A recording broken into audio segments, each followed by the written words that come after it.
Всім привіт! Сьогодні будемо готувати, мабуть, всім відомий, дуже ароматний та яскравий торт-медовик зі сметанним кремом. По такому рецепту тортик виходить дуже ніжним та неймовірно смачним. Ідеальний десерт до свята чи дня народження. Тож, хто шукає перевірений рецепт медовика, це відео для вас. Готуємо. Для початку приготуємо тісто для коржів. В глибоку термостійку мисочку викладаємо мед 100 г. Мед краще брати пастоподібний та якісний, адже від нього буде залежати смак та аромат коржів.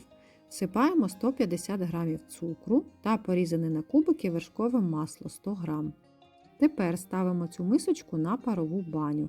Дно миски не повинно торкатись води, а сама вода повинна помаленьку кипіти. Нагріваємо масу до тих пір, поки вершкове масло повністю не розтопиться. Для цього помішуємо все лопаткою, тим самим допомагаючи маслу швидше розтанути і об'єднатися з цукром та медом. Як тільки бачите, що масло розтопилося і вся маса стала однорідна та текуча, додаємо сюди 1 чайну ложку соди. Починаємо мішати вінчиком або лопаточкою і продовжуємо нагрівати до тих пір, поки не закінчиться реакція соди з медом. Простими словами, поки сода не перестане шипіти. Цей процес займає 4-5 хвилин. Далі знімаємо мисочку з парової бані і даємо масі охолонути до теплого стану приблизно хвилин 5-10. Тепер, коли маса трохи охолонула, додаємо сюди 2 яйця, бажано кімнатної температури. Перемішуємо вінчиком до однорідності. Останнім додаємо просіяне борошно. Знадобиться плюс-мінус 520 г. Додаємо його поступово і спочатку, поки тісто рідке, замішуємо лопаточкою або вінчиком. Чому не додаємо одразу все борошно? Бо його може знадобитись більше або менше, в залежності від розміру яєць та самого борошна. Завжди потрібно орієнтуватися по тісту. Перевіряйте пальчиком, якщо воно ще прилипає, додавайте потроху борошна і продовжуйте вмішувати його. Далі, по мірі того, як воно ставатиме густіше, домішуємо його вже руками прямо в мисці. Все замішується швидко, в мене це зайняло хвилини 3. Тісто повинно вийти м'якеньке, однорідне, дуже приємне на дотик та майже не липнути до рук. Викладаємо його в мисочку, накриваємо зверху плівкою чи кришкою і ставимо в холодильник на 30 хвилин. Далі дістаємо тісто з холодильника, знімаємо плівку та викладаємо його на робочу поверхню. Тепер нам потрібно його поділити. Для зручності я роблю з нього продовгуватий джгут і підрівнюю його по довжині, щоб шматочки тіста були приблизно однаковими. Розрізаємо тісто ножем або шпателем на 12 частин. Спочатку по центру, потім кожну половинку ділимо навпіл і далі кожну з 4 частин ділимо на 3. Кожен з цих шматочків потрібно округлити, щоб потім зручно було їх розкачати. Округлюємо руками, катаючи кульку. А якщо хочете, щоб ваші коржі були всі однакові, то можна скористатись кухонними вагами і відміряти шматочки на них. Вага кожного з такої кількості інгредієнтів повинна бути приблизно 75-78 грамів. Якщо десь не вистачає, відчіпуємо шматочок тіста від більшої кульки і приліплюємо до меншої. І навпаки. Викладаємо їх на тарілку та накриваємо плівкою, щоб вони не завітрювались. Тепер підготуємо листи пергаменту, трохи більші за діаметр наших майбутніх коржів. Можна вирізати одразу на всі 12 коржів або підготувати 4 листи і по мірі випікання на цьому ж пергаменті розкачувати наступну партію. Ще нам знадобиться кондитерське кільце діаметром 21 см. Його можна замінити тарілкою такого ж діаметру або звичайною кришкою. Стелимо лист пергаменту на робочу поверхню і викладаємо на нього шматочок тіста. Трохи притискаємо його руками, а далі за допомогою качалки розкачуємо дуже тоненький круг. Спочатку може здаватись, що тісто ніяк не хоче розкачуватись, але трохи терпіння та старань і все обов'язково вийде. Якщо ви приміряєте кільце і у вас до необхідного діаметру по краям не вистачає шматочків тіста, то можна відрізати там, де воно зайве, і приліпити туди, де його не вистачає. Це дуже спрощує роботу. Воно гарно ліпиться і в готових коржах цього помітно не буде. Головне, добре притискайте і ще раз пройдіться по цим місцям качалкою. періодично прикладаємо кільце чи тарілку, перевіряючи діаметр. Готові коржі наколюємо по всій поверхні виделкою, щоб вони не піднімались під час випічки. Нерівні краї буду обрізати після випікання. Одразу підготуємо ще 3 коржі, адже випікаються вони дуже швидко, набагато швидше, ніж їх розкачувати.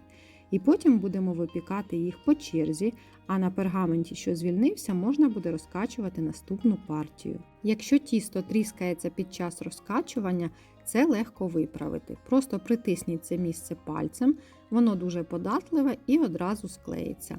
І якщо вам важко розкачати круг до такого діаметру, то можете робити коржі трохи меншими, наприклад 19 чи 20 см діаметром. Ось навіть покажу, наскільки тоненькі коржі виходять. Вони майже як сам пергамент по товщині. Цей корж для порівняння я обріжу одразу і потім покажу обидва варіанти, щоб ви змогли обрати для себе найзручніший. Обрізаємо кільцем або, якщо використовуєте кришку чи тарілку, просто прикладаєте до тіста і ножем по колу обрізаєте краї, що виступають. Обрізані краї відсуваємо трошки в сторону, щоб вони не приклеїлись під час випікання. Будемо випікати їх разом, а потім використаємо для прикрашання тортика. І не забуваємо кожен корж наколювати виделкою. Складаємо всі 4 коржі один на один і починаємо випікати. Розігріваємо духовку до 190 градусів разом з деком, на якому будемо їх випікати. Режим конвекція, якщо немає, просто вверх-вниз. Викладаємо один корж на розігріте деко. Зручно перевернути його дном догори, так коржі будуть рівними і їх легше потім діставати. Випікаємо по 4-5 хвилин до золотавого, ближче до карамельного відтінку. Знімаємо перший корж на дощечку і одразу викладаємо пектися інший. В проміжках можна розкачувати наступні коржі на пергаменті, що звільнився. Сам процес випікання та розкачування доволі кропіткий, але ці старання того варті, повірте мені на слово.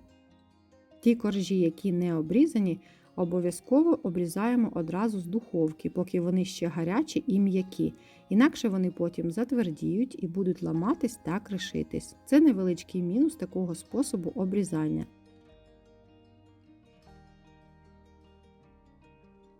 Ось зараз видно, що корж щойно з духовки ще м'який та гарно гнеться, а той, що вже трохи постояв, добре затвердів. Обрізані краї з усіх коржів викладаємо в чашу блендера і подрібнюємо їх в крихту, якою прикрасимо наш торт. Для порівняння показую краї коржів, які ми обрізали до та після випікання.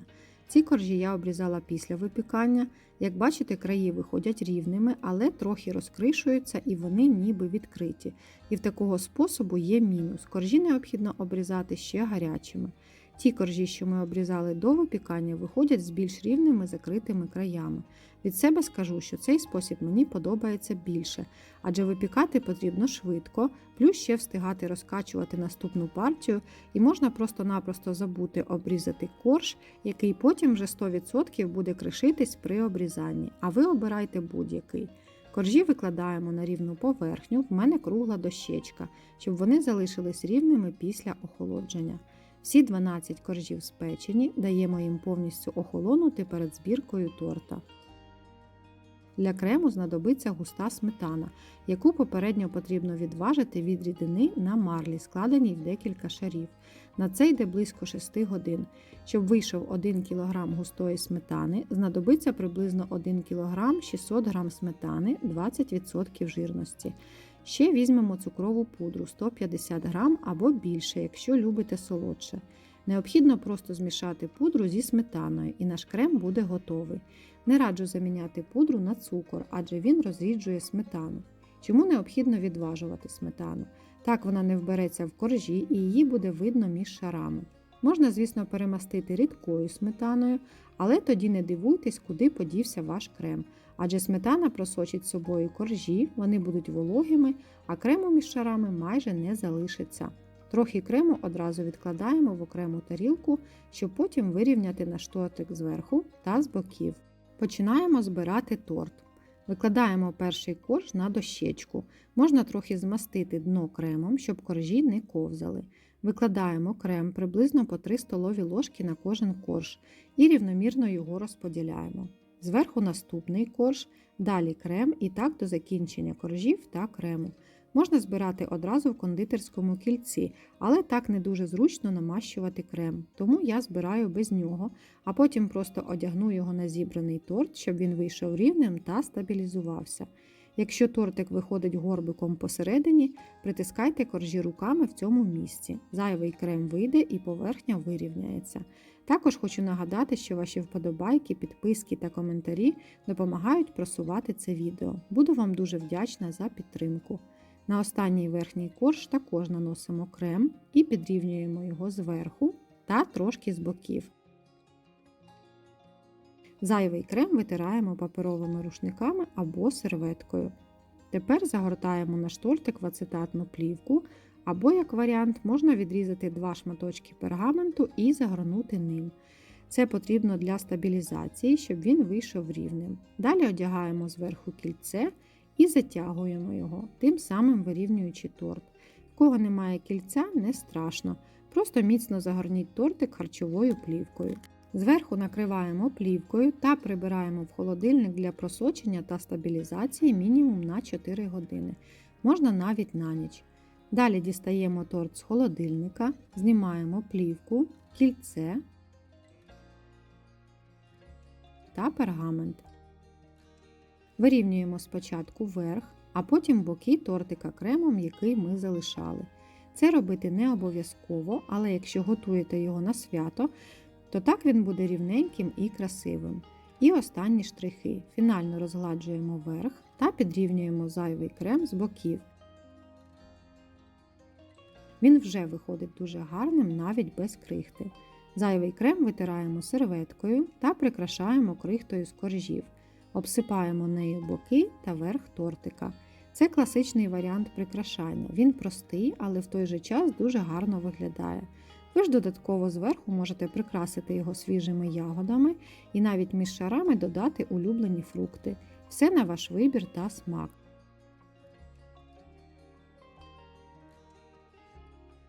Ось такий гарненький, дуже ароматний та яскравий тортик виходить. З такої кількості інгредієнтів він вийшов вагою 1 кг і 770 г. Точно має вистачити на велику компанію. Він надзвичайно ніжний, м'якенький та просочений і точно вартує всіх зусиль, витрачених на його приготування. Тож, якщо ви ще в пошуку свого ідеального рецепту медовика, спробуйте цей. Сподіваюсь, вам та вашим рідним сподобається і ви збережете його на довгі роки. Бажаю вам завжди смачної та вдалої випічки. Готуйте з душею та любов'ю і до зустрічі!